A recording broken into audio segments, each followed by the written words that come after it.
ตัวนี้จะเป็นน้ำยาที่เราเย็นออกมาเนาะเจ้าเนาะสะอาดเจ้า ยาตัวนี้ได้ผ่านมาตรฐานผ่านออยเด้อทุกท่านเด้อเป็นหัวเสื้อยาพื้นเมืองแบบธรรมชาติล้วนๆตัวนี้จะบ่มีสารเคมีอย่างเจือปนเนาะทุกท่านส่วนผสมมันจะดีต่อสุขภาพทั้งหมดเด้อฉะนั้นแล้วก็สมตามราคาของมันนะเจ้าเนาะขวดหนึ่งเป็น320,000 กีบถ้าเอา2 ขวดนี่ก็550,000 กีบราคานี้นี่เราคิดว่า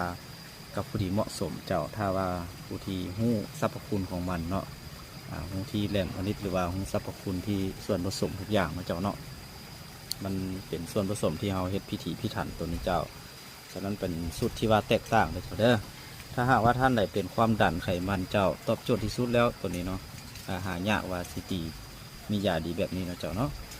ฉะนั้นแล้วไผ่ที่ว่าเป็นอยู่แนะนำเลยเจ้าเด้อไม่ต้องลังเลใจเจ้าสุขภาพเราดีเขาหาเงินหาคำอื่นก็ได้เฮ็ดอย่างก็ได้เจ้าถ้าสุขภาพบ่ดีนี่โอ้ยมีเงินกับบ่มีความสุขเจ้าเอ้ย